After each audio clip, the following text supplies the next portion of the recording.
Olá, boa tarde. Por causa da pandemia, muitos estabelecimentos comerciais que ficam na beira das estradas estão fechados. Os motoristas estão com dificuldades de achar um local para descansar e se alimentar. Para ajudar os que vão viajar, a Polícia Rodoviária Federal mapeou locais em funcionamento em todo o país. São 6.000 pontos no total. É esse o destaque do Jornal da Justiça de hoje. E você vai ver também. Mais dinheiro para o combate ao coronavírus. Ministro do Supremo Tribunal Federal suspende pagamento da dívida do município do Rio de Janeiro com o BNDES. Organização Mundial de Saúde alerta para impacto do coronavírus nas favelas. Para combater a Covid-19, quem vive nas favelas precisa fazer mais. E as novidades do Prêmio Inovare. Este ano, o tema é livre para as categorias Tribunal, Juiz, Ministério Público, Defensoria Pública, Advocacia e Justiça e Cidadania.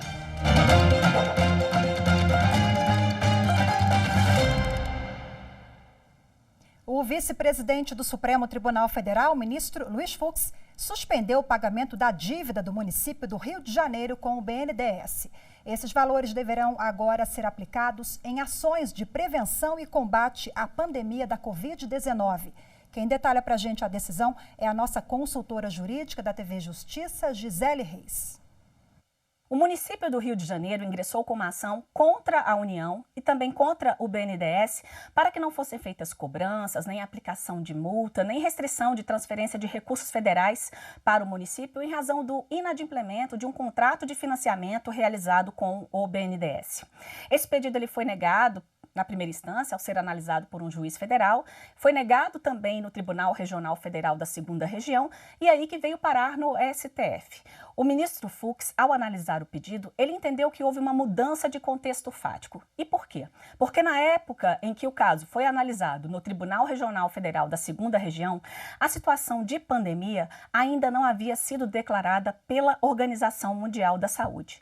O ministro considerou que o município ele já vive numa crise financeira e que essa crise financeira se agravou com a implementação de políticas públicas que foram, na verdade, necessárias, como a aquisição de kits de higiene, de máscaras, de cestas básicas e a alocação de recursos para pagamento de benefícios sociais.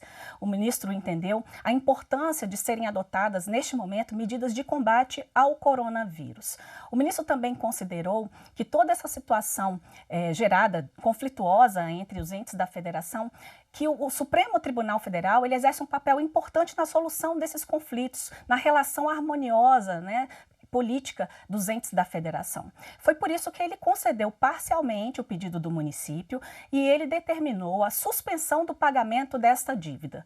O município do Rio de Janeiro, portanto, está suspenso de pagar a dívida com o BNDES. Outra providência determinada pelo ministro é que esses recursos que iam para o pagamento do financiamento sejam utilizados em medidas, em ações de combate, mitigação ao coronavírus e que não haja aplicação de nenhuma medida restritiva decorrente do contrato, tanto por parte do BNDES quanto por parte da União.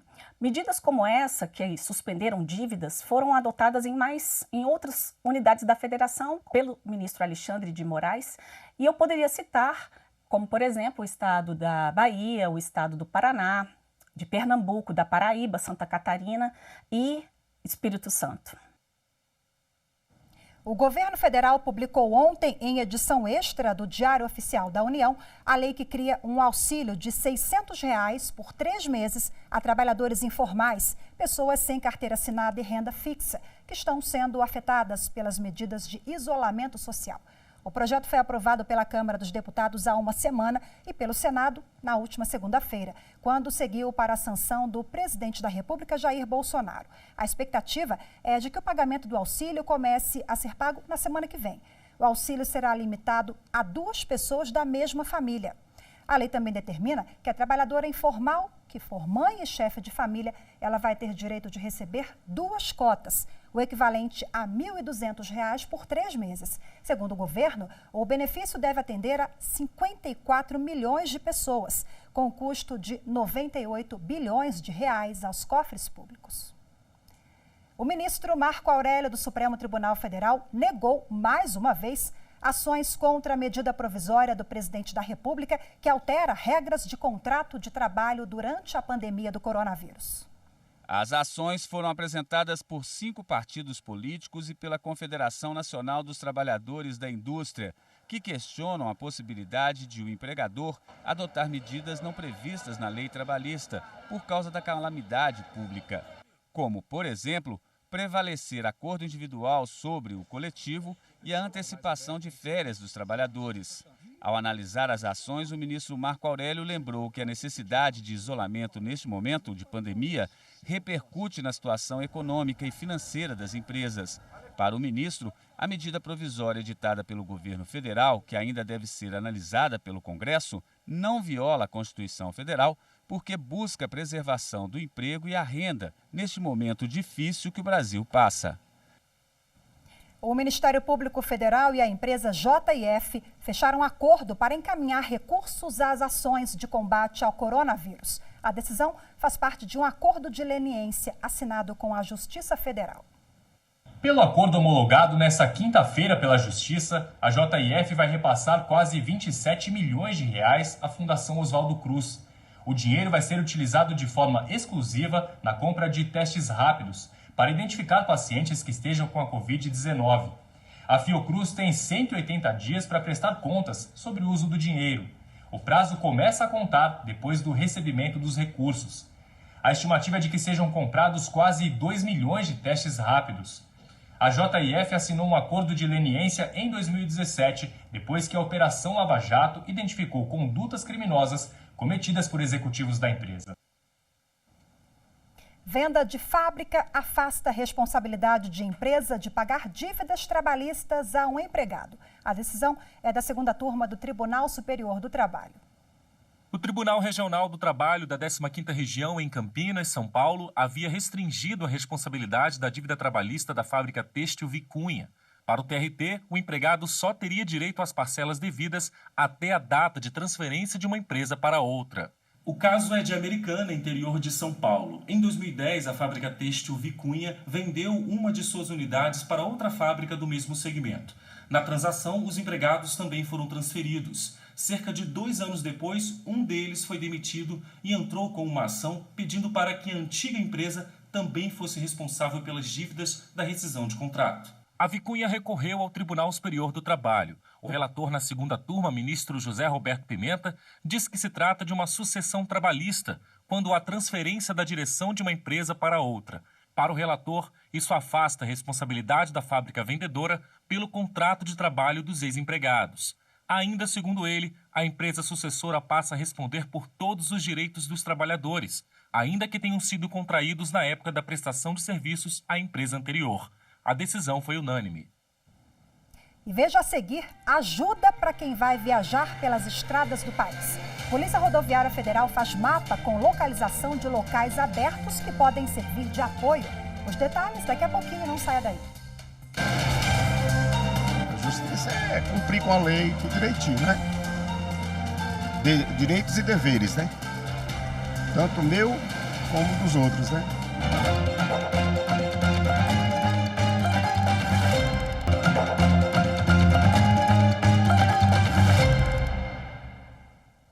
A Agência Nacional de Saúde Suplementar divulgou orientações para beneficiários de planos de saúde durante o período de pandemia do novo coronavírus.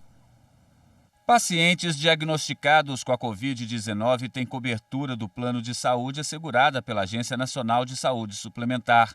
Os exames para a detecção da doença também estão no rol de procedimentos cobertos pelas operadoras. Mas, para evitar novos contágios e a sobrecarga da rede privada de saúde, a ANS também criou diretrizes de prevenção. As pessoas devem respeitar o distanciamento social. Se precisar ver um médico, o paciente deve dar preferência à teleconsulta ou ao atendimento ambulatorial.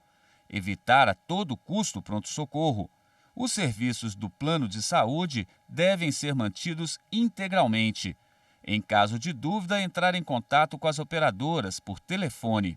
A principal intenção é evitar a exposição desnecessária de pessoas saudáveis em unidades de saúde e não prejudicar o atendimento daqueles que não podem ter tratamentos adiados e interrompidos, como pacientes de câncer e doenças crônicas, por exemplo. Para casos menos graves, a agência autorizou o alargamento dos prazos para procedimentos. Aqueles exames, consultas e terapias urgentes, emergenciais, elas se manterão nesse prazo máximo. Agora, aquelas que ultrapassem o caráter da urgência, que não sejam urgentes, elas não precisarão mais obedecer o prazo máximo ali estipulado na resolução 289 da Agência Nacional de Saúde. As operadoras também devem, por norma do Ministério da Saúde, ter um canal exclusivo de orientação sobre o novo coronavírus.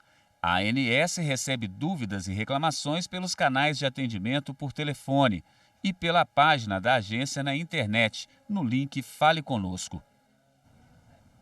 A Organização Mundial da Saúde alerta: os impactos do coronavírus podem ser mais altos entre pessoas pobres que vivem em favelas.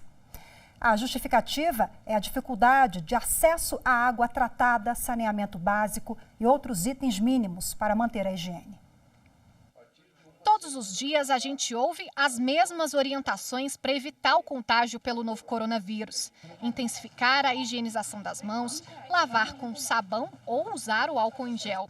Dicas fáceis de seguir se não fosse um grande problema: a desigualdade social no Brasil. Hoje a gente tem 35 milhões de brasileiros que não têm acesso à água tratada em suas casas. E o que me deixa mais triste, a gente tem cerca de 6 milhões de brasileiros que não têm sequer banheiro dentro de casa. Uma pesquisa dos institutos Data Favela e Locomotiva dá conta de que 13 milhões de pessoas vivem em comunidades carentes no Brasil.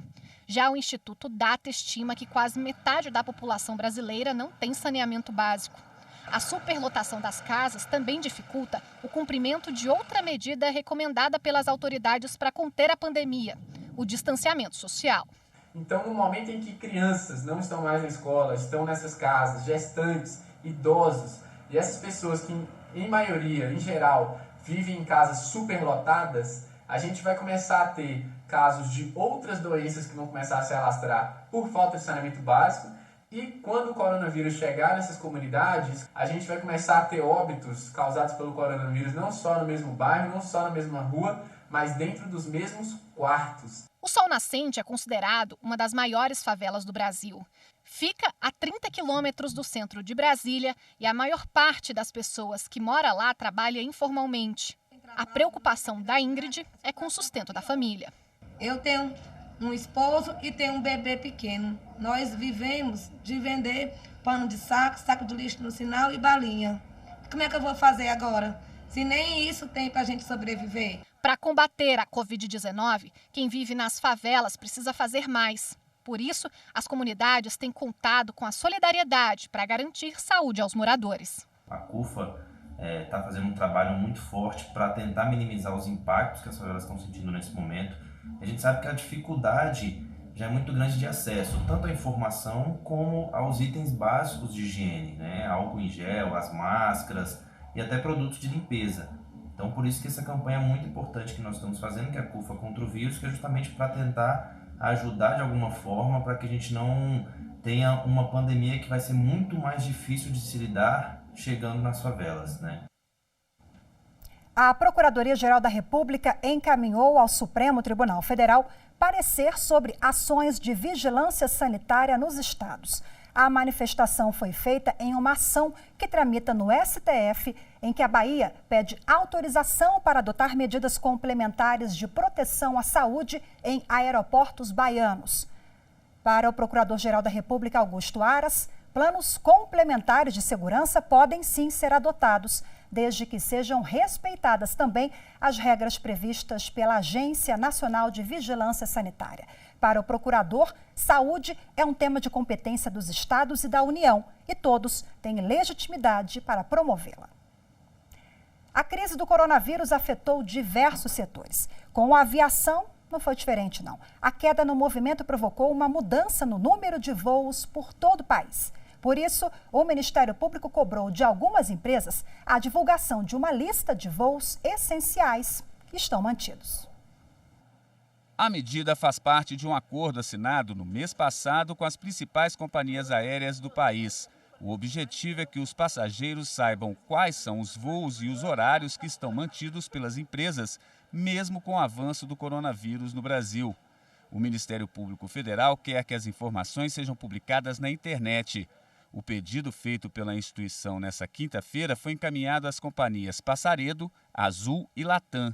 Elas ainda não divulgaram as informações e agora vão ter um prazo de 5 dias para publicar quais são os horários e as rotas dos voos que ainda estão em operação. Por enquanto, somente a Gol cumpriu o acordo. O aumento dos casos de coronavírus no Brasil provocou mudanças nos aeroportos, que agora estão vazios. Um exemplo é o de Brasília. Segundo a concessionária que administra o terminal, o número de voos diários caiu de 380 para 21. Essa notícia agora é de utilidade pública para caminhoneiros e motoristas em geral. A Polícia Rodoviária mapeou estabelecimentos comerciais nas rodovias de todo o país para que sirvam de ponto de apoio para quem for viajar. O inspetor da Polícia Rodoviária Federal, Anderson Dodges, explicou como funciona esse sistema. Vamos acompanhar. O Sistema Suporte BR da PRF é um serviço online que é disponibilizado no site da Polícia Rodoviária Federal e tem por objetivo entregar à sociedade informação sobre quais pontos estão funcionando nas rodovias federais. E o que são esses pontos? Esses pontos são pontos de apoio necessários para quem utiliza as rodovias federais para o seu deslocamento ou para o seu trabalho. O desenvolvimento desse sistema surgiu a partir da observação da necessidade de um grupo muito específico, que são os caminhoneiros. Eles estavam trabalhando em rodovias federais, mas estavam tendo dificuldades de pontos para se alimentar ou para dar manutenção nos seus veículos. A partir dessa observação, a PRF mapeou em 70 mil quilômetros de rodovia cerca de 6 mil pontos de apoio distribuídos entre restaurantes, lanchonetes, postos de combustível, oficinas mecânicas, borracharias. E esses pontos organizados estão hoje disponíveis no Suporte BR. Esse sistema também vai permitir que as pessoas, ao utilizá-lo, possam fazer um filtro, ou por local que ele esteja, ou por tipo de estabelecimento que ele esteja procurando. Como que o caminhoneiro pode acessar o sistema Suporte BR? Basta acessar o site da Polícia Rodoviária Federal, prf.gov.br/suportebr. E no próximo bloco, as novidades do Prêmio Inovare. As inscrições já estão abertas. Os detalhes em instantes. Até já. A justiça é alguém pagar pelo que fez, né? Não?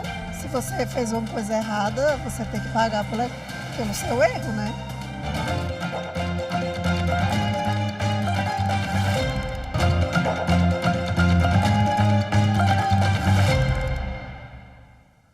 O governo do Distrito Federal atendeu o pedido do Ministério Público e editou um novo decreto na noite de ontem para agilizar solicitações de órgãos da capital federal. O objetivo é permitir que as solicitações de informações ou respostas a ofícios que são encaminhados a órgãos do GDF, eles sejam enviados diretamente à instituição demandante. Dessa forma, será possível reduzir a burocracia e facilitar o acesso à informação, não apenas pelo Ministério Público, mas por todas as entidades que precisam de respostas junto a órgãos do governo do Distrito Federal. Essas medidas já estão valendo. Só nos primeiros 10 dias de teletrabalho, o Poder Judiciário de Mato Grosso totalizou 41 mil atos processuais. Uma prova de que, mesmo com a pandemia, a produtividade continua em alta. Nós, juízes, estamos trabalhando para atender a todos os pedidos que chegam até nós. Estou aqui no meu home office, na minha casa, despachando os processos, assinando alvarás, enfim, fazendo tudo aquilo que chega para nós.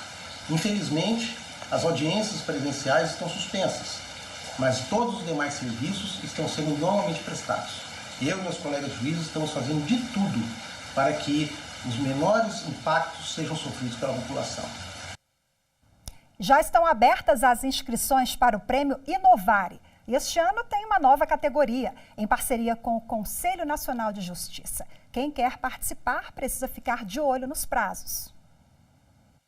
As inscrições vão até o dia 5 de maio. Este ano, o tema é livre para as categorias Tribunal, Juiz, Ministério Público, Defensoria Pública, Advocacia e Justiça e Cidadania. Entre todas, vai ser escolhida como prática destaque iniciativa sobre defesa da liberdade. É um tema muito atual, muito importante, porque nós acreditamos que a liberdade é um dos primeiros princípios que estão na nossa Constituição, de preservação do direito das pessoas e da sociedade como um todo. Para se inscrever, é só acessar o site do prêmio. Depois, fazer o cadastro, responder o formulário e entregar o material do projeto. O Prêmio Inovare foi criado há 17 anos para divulgar boas iniciativas na área jurídica. E quanto mais, melhor. Não tem limite de inscrição de práticas por candidato, desde que elas já estejam em andamento. Outra novidade é a categoria CNJ Gestão Judiciária. Ela vai premiar o melhor projeto que tiver como tema a gestão do Poder Judiciário. Para participar, é preciso que a prática seja antes publicada na página do Conselho Nacional de Justiça na internet. E a diretora de Gestão Estratégica do Conselho Nacional de Justiça, Fabiana Gomes, explicou que a categoria CNJ Gestão tem como objetivo buscar práticas para melhorar o trabalho da gestão dos processos e tornar as varas e tribunais mais rápidos e eficientes. O CNJ, no ano passado, firmou uma parceria com o Instituto Inovare e essa criação dessa nova categoria é fruto dessa parceria. E no ano passado também o CNJ criou o portal CNJ de Boas Práticas do Poder Judiciário. Então essas práticas elas vão vir desse portal que tem toda uma regulamentação e um funcionamento. Por meio da portaria CNJ 140 é possível ver os critérios que serão observados pelo CNJ para fazer a pré-seleção das práticas que serão enviadas pelo Instituto para o Instituto Inovare. Eu vou falar um pouquinho e citar alguns exemplos de critérios que lá estão nesse normativo. O CNJ vai observar a criatividade, a eficiência da prática, da ação, da política, se é possível de ser replicado, o alcance social. São alguns exemplos que eu estou citando aqui. Mas é importante até esclarecer que esses critérios eles estão em conformidade com o Prêmio Inovare 2020. Nós, quando construímos o portal, a gente já sabia da parceria com o Inovare. O CNJ fará uma pré-seleção e encaminhará para o Instituto Inovare, para o Prêmio Inovare 2020. Então, fica aqui o recado para os interessados e os proponentes enviarem suas práticas, cadastrarem suas práticas para concorrer a essa nova categoria do Inovare no portal CNJ de Boas Práticas, no eixo temático Gestão Processual. Inscrições até o dia 5 de maio, fiquem atentos, viu? O Jornal da Justiça de hoje fica por aqui. Eu volto em instantes com o programa especial Coronavírus. Continue com a nossa programação e até já já.